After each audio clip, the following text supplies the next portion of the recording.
Mesdames, Messieurs, bonsoir. L'information majeure du jour au Cameroun, c'est la finale de la Coupe du Cameroun qui vient de se disputer du côté de Yaoundé. Une finale qui a été remportée par Yon Sport Academy de Bamenda qui était face à Canon de Yaoundé. C'était au cours de la phase de tir au but. À suivre dans ce journal les temps forts de cette rencontre, quelques autorités qui vont s'exprimer et un round-up sera fait sur les activités qui ont précédé cette finale. Mesdames, Messieurs, c'est ce seul titre qui fait la une de votre journal ce soir.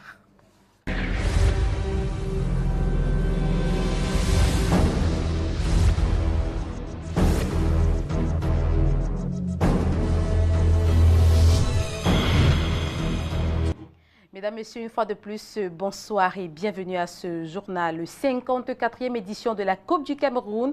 Yon Sport Academy est le vainqueur. Cette équipe vient de remporter le trophée au stade Amadou Ahidjo de Yaoundé. Elle était face à Canon de Yaoundé. C'est à la phase de la fatidique épreuve de tir au but qu'elle a remporté cette coupe.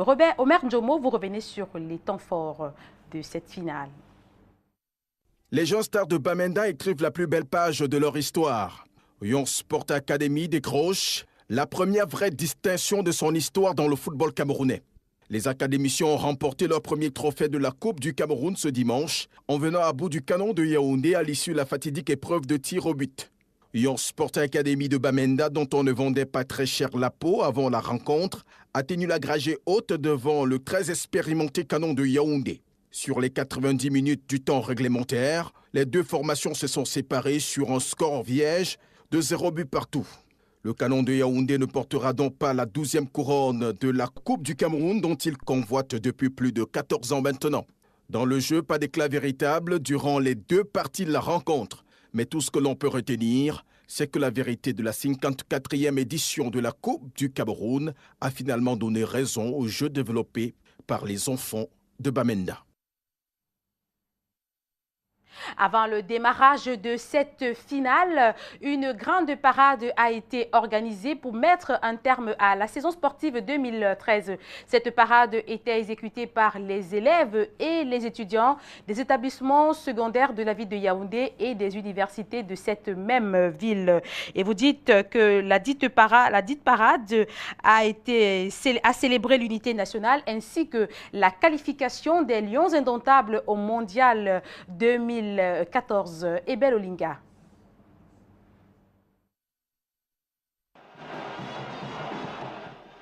L'envol du Cameroun pour le Brésil 2014, la cerise sur le gâteau offert par la parade de cette édition de la finale de la Coupe du Cameroun de football. 18 minutes de balade en couleur et en son à travers des tenues et rythmes du Cameroun.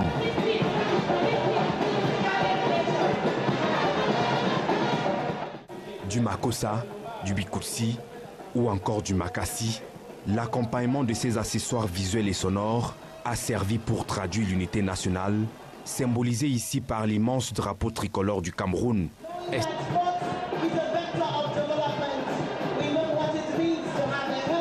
Auparavant, le mouvement sportif camerounais a rendu hommage au président de la République Paul Biya.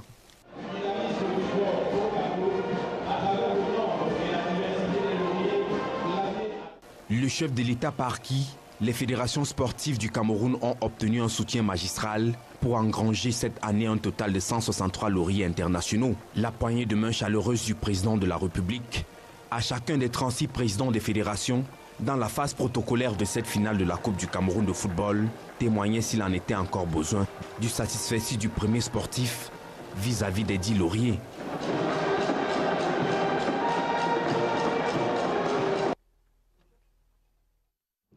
Et il faut dire que cette finale était présidée par le chef de l'État, son Excellence Paul Biya, qui se trouvait dans les gradins, tout comme lui, quelques hauts responsables de l'administration camerounaise. Notre reporter Boubangomna est allé à la rencontre de quelques-uns.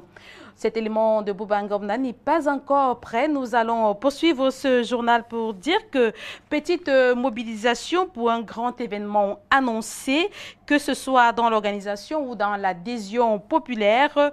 On est allé au Petit Trot, David Sondio. Reviendrons sur ces éléments qui entouraient cette finale de la Coupe du Cameroun. Quelques soucis du côté de la technique. Nous allons parler de toute autre chose à présent dans ce journal de la célébration de la fête de la Nativité. C'est dans 3 jours. Dans les églises, les fidèles s'activent pour que la fête soit belle le 25 décembre. C'est un tout fait à la paroisse Sainte-Odile d'Équité à Idéa dans le département de la Sanaga maritime. Prières et louanges meublent les activités de ce côté-là. Guy Patridica, David Pem.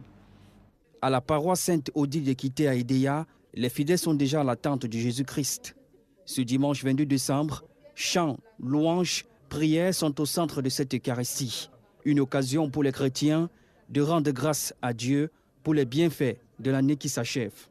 Le célébrant l'abbé Alain-Jules Mbarga, curé de la paroisse Sainte-Odile d'Équité, en a profité pour donner quelques recommandations aux fidèles. La première recommandation, c'est celle de la conversion.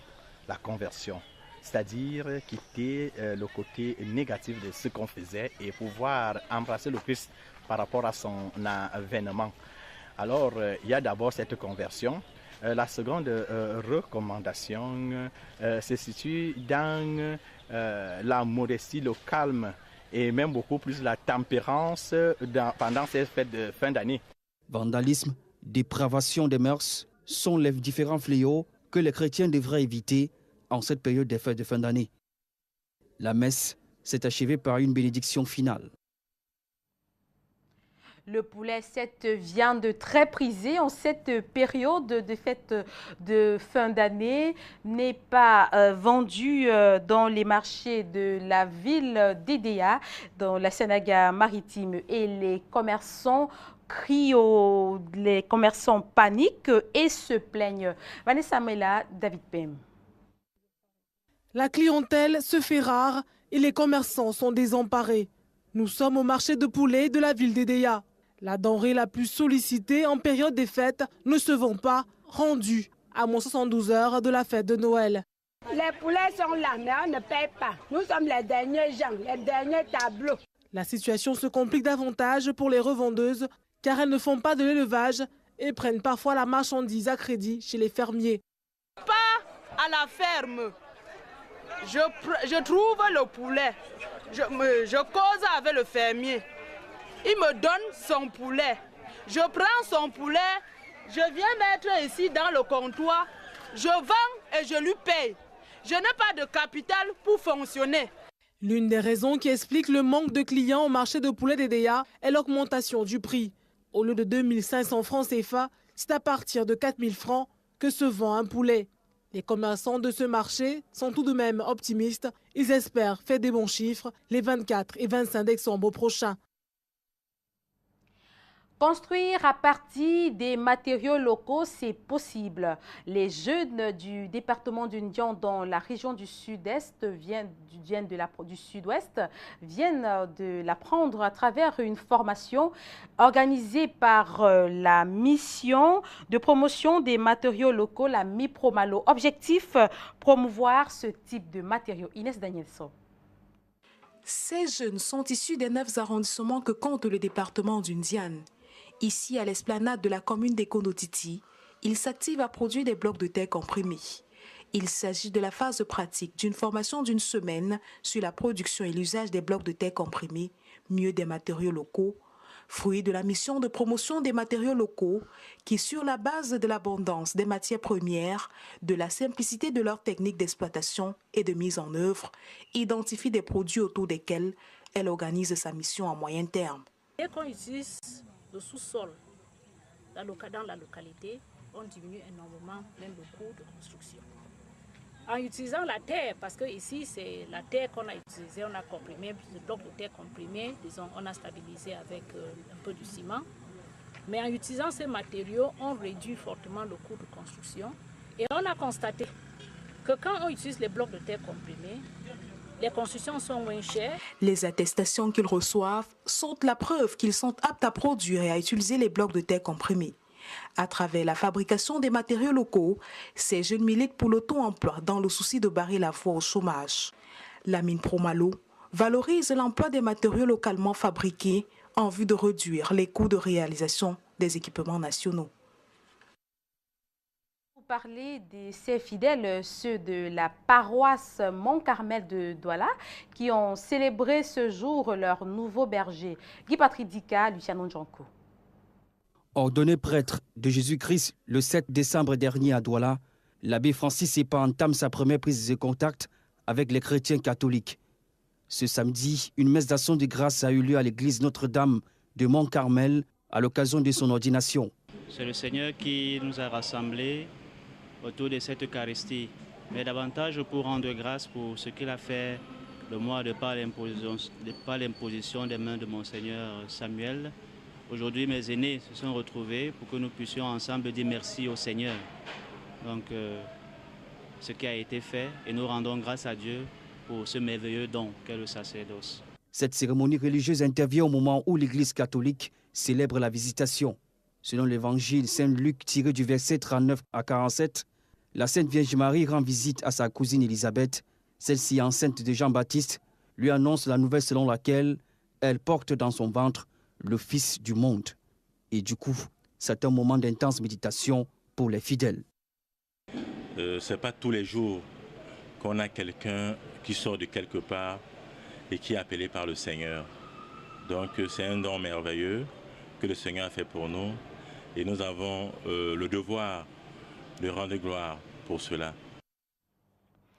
Rendons-nous dans le département d'Unkam où les communes de Nkondjok et de Yabassi viennent de voter leur budget pour l'exercice 2014. Des montants excédant la somme de 600 millions de francs CFA qui seront alloués prioritairement à développer ces deux arrondissements. Vanessa Mela, David Jonté. 680 251 186 francs CFA. C'est le montant du budget de la commune de Nkondjok pour l'exercice 2014.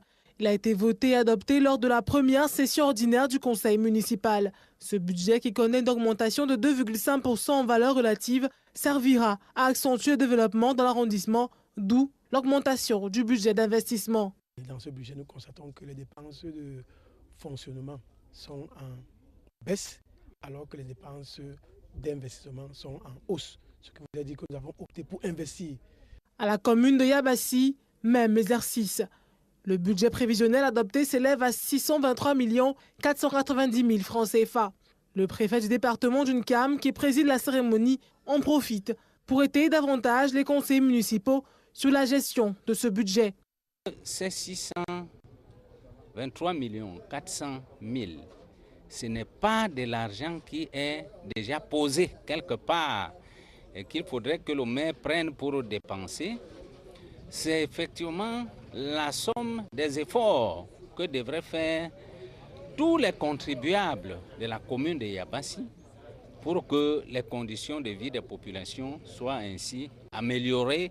Le maire, membre de l'Union des forces progressives, quant à lui, exhorte les populations à une bonne coopération afin que les objectifs de 2014 soient atteints.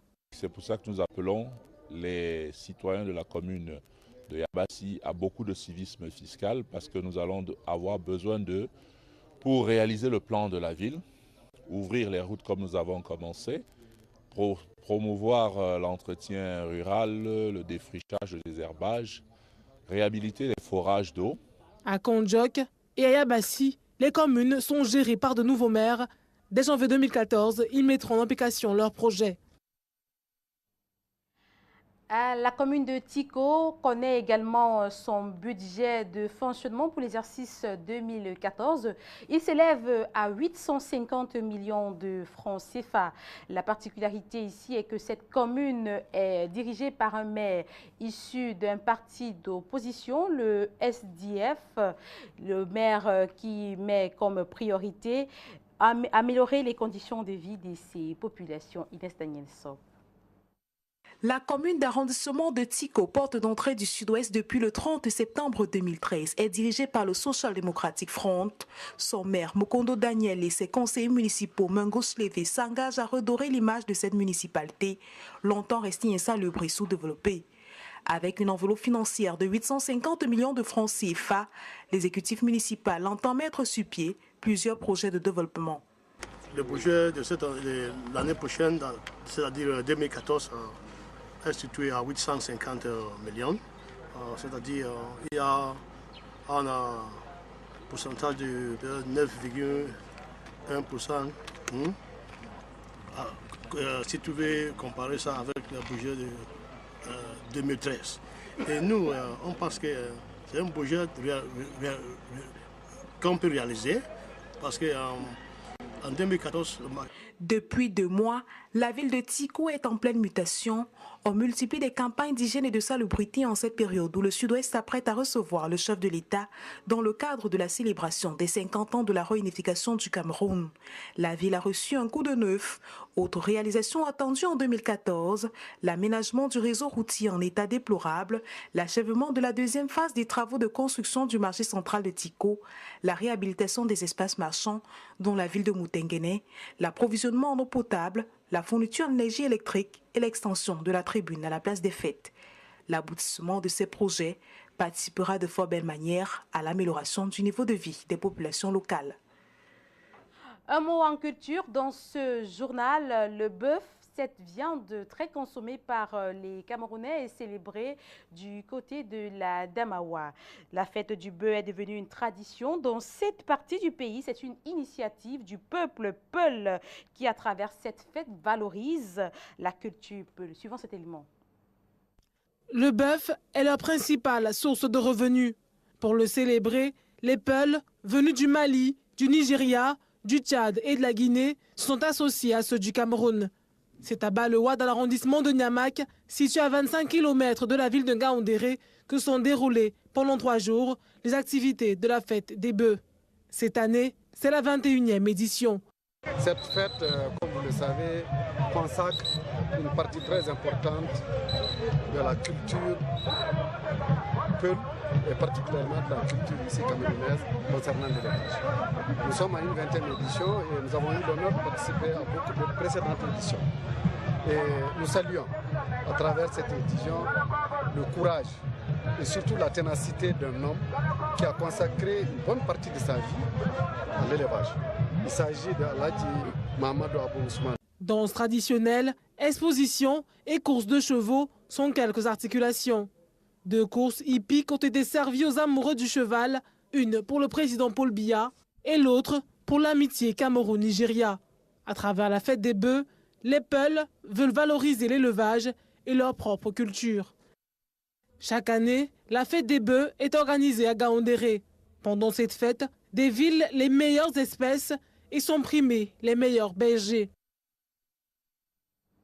Revenons à présent sur l'actualité du jour au Cameroun, la finale de la Coupe du Cameroun qui a été remportée par Young Sport Academy de Bamenda. Dans les gradins se trouvait ce jour le chef de l'État qui présidait cette finale. Juste à ses côtés, quelques autorités, hauts responsables de l'administration camerounaise que Boubangomna a rencontrés pour nous. Je vous propose de les écouter.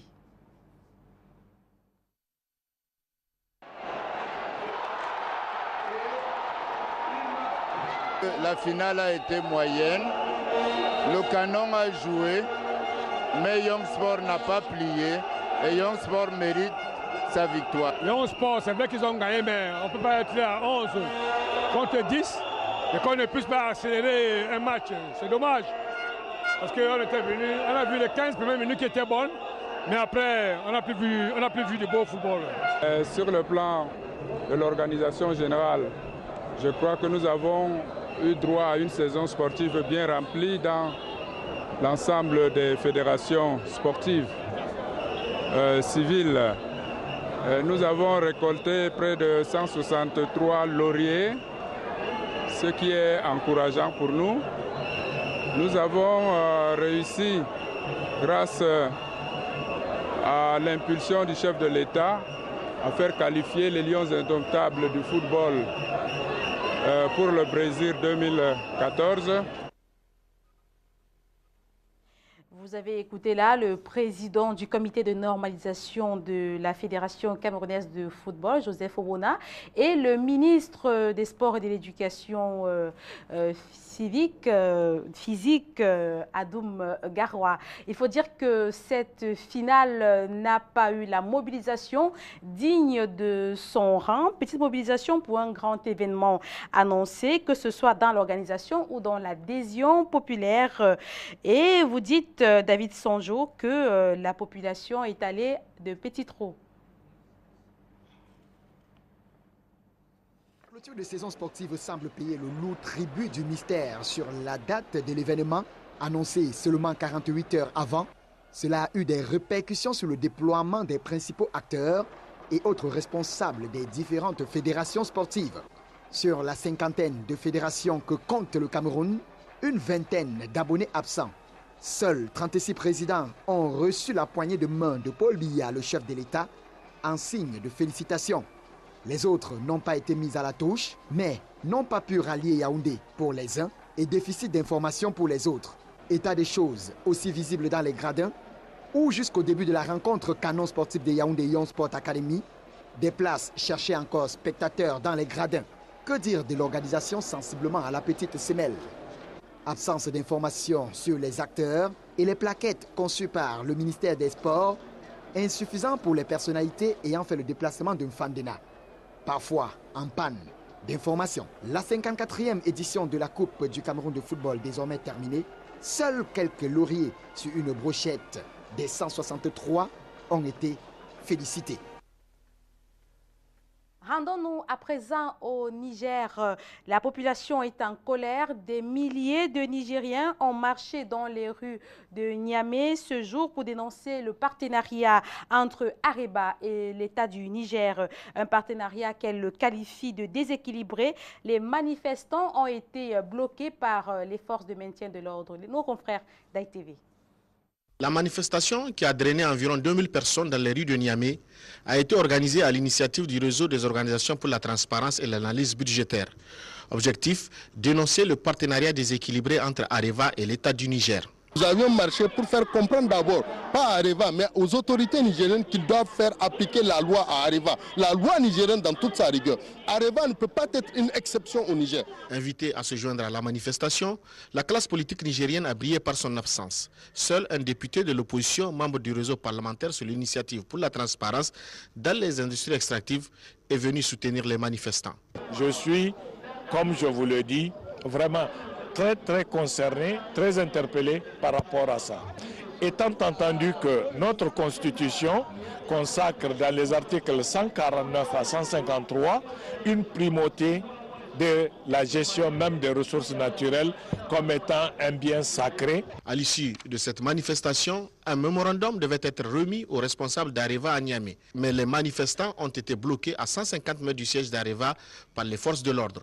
Ça nous reconforte dans notre thèse de voir que le gouvernement nigérien et Areva sont en train de danser le tango, comme on dit, sont en train vraiment de berner le peuple. À l'instar de Niamey, d'autres manifestations ont été organisées à l'intérieur du pays, dont Arlit, où Areva exploite de l'uranium nigérien. Au sud du Soudan, des violents affrontements, des violents combats sont enregistrés. Les affrontements entre les troupes militaires du régime en place et fractions rivales ont fait des dizaines de morts. Les Nations Unies appellent à un cessez-le-feu. Pour plus de détails, suivez cet élément de nos confrères d'ITV. C'est en chantant que les centaines de troupes déployées par le gouvernement sud-soudanais ont rejoint samedi l'état de Jonglei pour y déloger les rebelles. 7 jours après le déclenchement des hostilités entre le président Salva Kiir et l'ex-vice-président Riek Machar, les factions rivales continuent de se déchirer au Soudan du Sud. Dimanche, les Nations Unies ont demandé la fin des combats. J'exige que tous les dirigeants politiques, militaires et rebelles cessent les hostilités et mettent fin aux violences contre les civils. Il est important pour ce jeune pays, devenu indépendant il y a seulement 2 ans, de régler ses différends politiques par le dialogue. Salva Kiir comme Riek Machar ont promis un dialogue. Mais sur place, la situation s'apparente de plus en plus à une guerre civile. Les morts se comptent par centaines. Fuyant les combats, plus de 40 000 civils ont trouvé refuge dans les camps gérés par l'ONU. Il n'y a pas d'eau ici, on souffre, il n'y a pas de nourriture. Nous sommes massacrés par milliers et les maisons sont brûlées et il y a aussi des viols. Voilà ce qui arrive ici en ce moment. Une situation dramatique que minimise le gouvernement. Tout comme les déclarations de Riek Machar qui prétend avoir pris le contrôle avec l'aide de miliciens de l'état d'unité, un état clé pour le pétrole. Afficher ses victoires militaires comme à bord samedi, c'est la stratégie du gouvernement. Nous sommes en train de les bouter hors de la ville, cette ville qu'ils disaient occupée. Aujourd'hui, le gouvernement a envoyé des troupes pour les disperser et asseoir sa souveraineté sur l'ensemble du pays. Selon le gouvernement, la situation sera rétablie d'ici quelques jours. Un optimisme que ne partage pas la communauté internationale.